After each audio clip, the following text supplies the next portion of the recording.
নমস্কাৰ বন্ধুসকল, মই এতিয়া আহিছোঁ আমাৰ যি ধাননি পথাৰ আহিছোঁ। ধানবিলাক কেনেকুৱা হৈছে আৰু বেছিদিন আৰু কাটিব লাগিব, তাকে চাবলৈ আহিছোঁ। যি কি নহওক বহুত ভাল লাগে, যিহেতু আমাৰ নিজৰে ঘৰত খেতি বাতি কৰোঁ। এইবিলাক চব খেতি আমাৰ হয়, এইবিলাক আমি ঘৰতে কৰোঁ। যি কি নহওক খুব ভাল লাগে। বেছিদিন নহয়, আমাৰ 10 বিঘা 12 বিঘামান এনেকৈ খেতি কৰোঁ, কিন্তু যথেষ্ট ভাল হয় আৰু খেতিখিনি। আৰু খেতিখিনি সম্পূৰ্ণ বছৰটো আমাৰ হৈ যায় আৰু এই আমাৰ ঘৰৰ খেতিৰে। কিন্তু আপোনালোকেও খেতি কৰক যদি আছে, মানে কিনি খাব নালাগে আৰু পূৰা আৰামছে চলি যায়। সেইখিনি সম্পূৰ্ণৰূপে কাটা হ'লে আমি ট্ৰেক্টৰত নিব আহিম, ট্ৰেক্টৰত আৰামছে লৈ যাম। আৰু সেইখিনি বস্তু কেনেকৈ লৈ যাম, কেনেকৈ কি সম্পূৰ্ণখিনি আপোনালোকক এই ভিডিঅ'টোৰ আকাৰে দেখাবলৈ চেষ্টা কৰিম।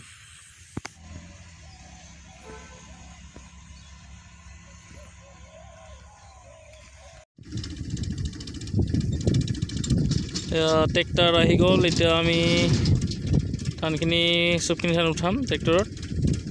ট্ৰেক্টৰ আহি গৈছে।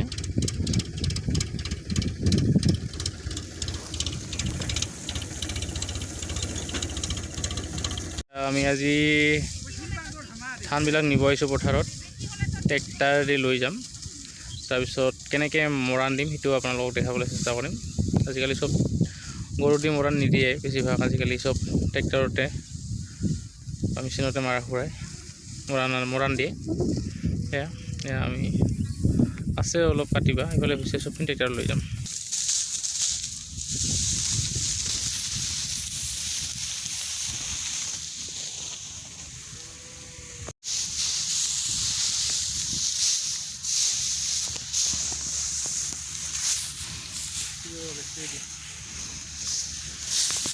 বেছি করে ওলাল নাকি?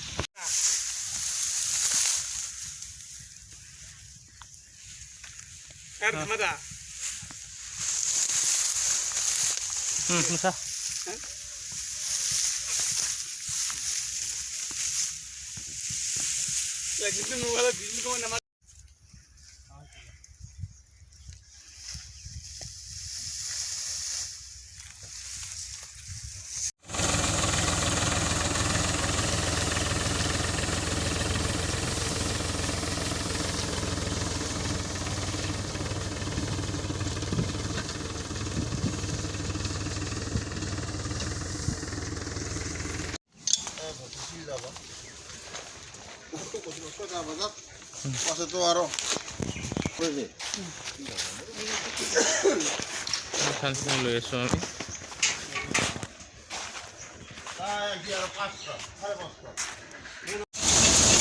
ধানবিলাক দি আছোঁ।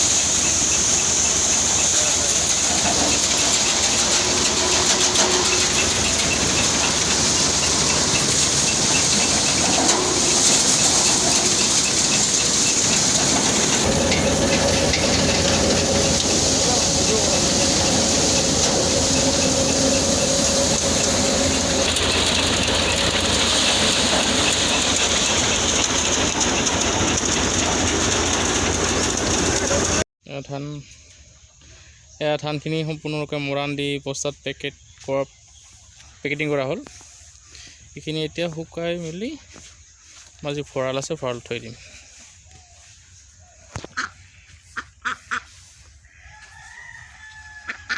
আৰু মৰাণ দিয়াৰ পিছত যিখিনি খেৰ ওলাইছে, সেইখিনি সম্পূৰ্ণৰূপে গৰুৰ কাৰণে থৈ দিয়া হ'ব। আমাৰ ঘৰত যিহেতু গৰু আছে, গৰুখিনিৰ কাৰণে এবছৰৰ কাৰণে থৈ দিয়া হ'ব। গৰুৰ কাৰণে এইখিনি খেৰ সম্পূৰ্ণৰূপে গৰুৰ বাবে থৈ দিয়া হ'ব, ঘৰ বনাই।